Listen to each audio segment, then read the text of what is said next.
E em estúdio nesta edição do Meio-Dia está Paulinho Brilhante Santos, advogado especialista em Direito Fiscal.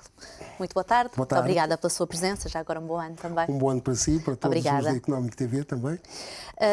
José Sócrates esteve no Brasil na tomada de posse de Dilma Rousseff. Exato. E, ao contrário das expectativas, disse que não esteve no Brasil para vender dívida, embora tenha ressalvado que, de facto, a dívida portuguesa é um bom investimento. Ora, a julgar pela subida dos juros, é um bom investimento, de facto, para os investidores, só não o é para Portugal.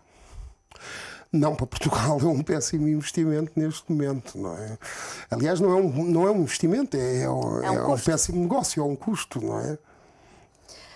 O valor da dívida que está previsivelmente para ser financiado em 2011 são 46 mil milhões. Este é o valor oficial inscrito no Orçamento do Estado para 2011, mas acha que de facto é este o valor real ou, dadas as dificuldades da economia, poderemos ter de financiar um valor ainda maior? Não sabemos.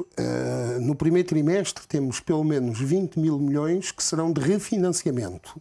Ou seja, temos 20 mil milhões que não correspondem a necessidades de financiamento líquido, ou seja, mais dinheiro que o Estado necessita, mas apenas dinheiro que serve para pagar dívida anterior e que tem que ser contraída dívida, digamos, para pagar dívida, não é? São 20 mil milhões que vão ter que ser agora colocados no primeiro trimestre deste ano. Os outros 26 mil milhões que estão inscritos no orçamento é nova dívida, portanto, necessidades de financiamento que se calcula que o orçamento do Estado para 2011 precisa para fazer face a despesas novas deste ano de 2011. É o que está aprovado pela Assembleia da República como emissão de dívida nova, digamos assim. É o que o Estado prevê que necessita para cobrir o déficit que irá registrar-se em 2011. Se o déficit, se não for possível conseguir cumprir a meta do déficit de 4,6% em 2011, acha que o Estado ainda tem margem para aumentar mais os impostos? Eu creio que o Estado está no limite daquilo que é possível em termos de aumento dos impostos. É claro, os impostos podem ser sempre aumentados, pode-se sempre aumentar um bocado mais o IVA. Repare, na Grécia, o aumento galopante do IVA que se tem verificado na Grécia é algo de verdadeiramente inacreditável. A taxa mínima do IVA na Grécia corresponde neste momento à nossa taxa média dos 13%, até creio que até já excede ligeiramente essa nossa taxa média. Estou a falar da taxa mínima dos produtos essenciais. Portanto, teoricamente é sempre possível. Agora... Mas da sua perspectiva de especialista, de advogado especialista em direito fiscal e em comparação com outros países da Europa, daquilo que conhece, Portugal tem de facto, os portugueses têm de facto capacidade para pagar mais impostos, tendo em conta já a perda de poder de compra que vão sofrer este ano? Tenho as maiores dúvidas, porque este ano vai haver uma confluência de vários fatores. O primeiro fator é a pura e simples perda de poder de compra que está associada à diminuição de salários, da função pública, nomeadamente, que vai ter uma perda real, porque vai haver uma redução dos salários da função pública pela primeira vez. Vai haver uma perda de rendimentos de outras classes também, nomeadamente dos pensionistas, que vão ver as suas pensões congeladas. Não sabemos ainda se durante este ano será necessário adotar medidas suplementares ainda de maior redução de salários e de pensões e de prestações sociais. É possível. Também há reduções de poder de compra por via de reduções de abonos de família, etc., que atingem a generalidade dos cidadãos e não apenas os funcionários públicos.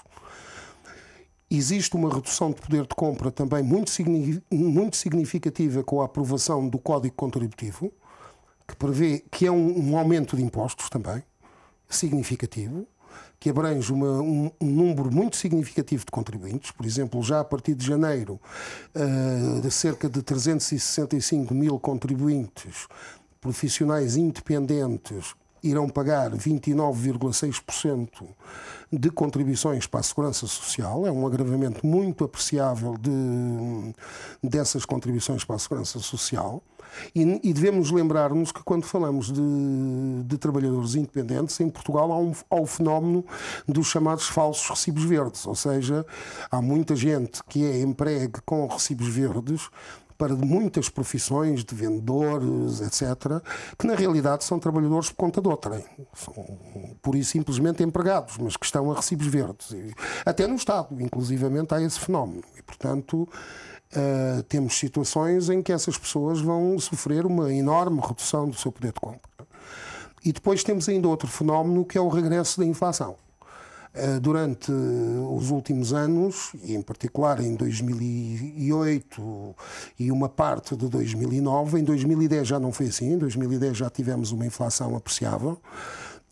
Tivemos um alívio da inflação, tivemos até inflação negativa em 2008. E embora o Governo preveja para este ano 2,2% de inflação, do aumento dos preços, muitos preços vão aumentar mais do que o previsto. Muitos preços vão aumentar mais do que o previsto. Aliás, só o efeito do aumento do IVA de 21% para 23% já significa um agravamento automático dos preços em 2%. É claro que existem algumas grandes superfícies que anunciaram que vão absorver o aumento do IVA. É natural que muitos comerciantes, atendendo ao baixo volume de vendas que registaram no ano passado, tentem também não refletir todo o aumento do IVA sobre o consumidor para não reduzir ainda mais as suas vendas. Mas a maioria das empresas tem essa capacidade para absorver o aumento do IVA? Muitos deles não têm. Existem algumas grandes superfícies que estão em boa situação financeira que poderão ter essa capacidade de absorção, mas há muitas que não têm. Nestas medidas de austeridade, de uma maneira geral, todos vão ser afetados, seja os cidadãos, seja as empresas. Mas tendo em conta também algumas das medidas que foram anunciadas, que pretendem apoiar as empresas exportadoras, quem é que lhe parece que vai ser mais afetado, os cidadãos ou as empresas? Quando os cidadãos são afetados desta forma, em termos do seu poder de compra, em termos do aumento dos impostos, as empresas sofrem imediatamente o reflexo disso, porque as empresas têm que vender aos cidadãos e, portanto, a perda do poder de compra dos cidadãos reflete-se imediatamente nas empresas. É indissociável, na sua opinião? Exatamente, absolutamente. Algumas foram anunciadas pelo Governo, como sabe, 50 medidas para impulsionar a economia, muitas das quais direcionadas às empresas exportadoras. Mas ainda muitas delas não são ainda claras. Acha que estas medidas serão suficientes para apoiar a economia, tendo em conta a austeridade que deverá ser recessiva? A única medida que as únicas medidas que poderiam verdadeiramente auxiliar as empresas seriam a redução da carga fiscal, que é precisamente aquela medida que, devido às circunstâncias do déficit orçamental e do aumento da dívida pública, o Governo não tem a mínima possibilidade de adotar. Evidentemente que as medidas como a simplificação de procedimentos administrativos, o apoio que o Estado pode dar do ponto de vista extra-fiscal, incentivando empresas exportadoras e apoiando essas empresas na conquista de mercados externos, são sempre bem-vindas. Entretanto, o Ministro das Obras Públicas também já vai dizer que vão ser reavaliadas, que todas vão ser reavaliadas. As obras públicas? Sim. Bom, isso é uma medida de bom senso. Só me custa acreditar é que o Sr. Ministro das Obras Públicas tenha andado na Lua, ou talvez mesmo mais longe ainda, talvez, sei lá, em Marte, ou em Júpiter, ou mesmo em Saturno. Isto 2 semanas depois de ter dito que nada mudaria. Exatamente. O Sr. Ministro tem andado muito distante, talvez em Saturno, que é um dos planetas mais distantes e que demora mais tempo a dar a volta ao Sol, na sua órbita solar, e que só agora que sabe que isto é o ano 2011, parece ser o ano do Saturno, segundo o almanaque Borda d'Água.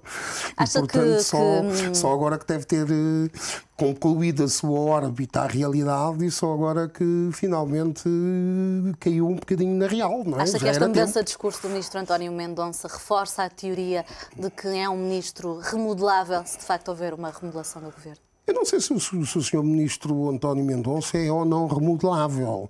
Eu espero é que as suas ideias venham a ser fortemente remodeláveis e que tenha, neste ano de Saturno, concluído a sua órbita lenta e a sua lenta aproximação à realidade e que agora já esteja mais próximo da realidade e que finalmente compreenda que a situação não está para estas brincadeiras de TGVs e de aeroportos e de outras loucuras e disparates.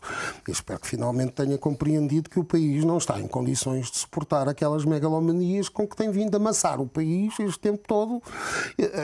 Que, francamente, aquilo era penoso, não é? Porque era um exercício,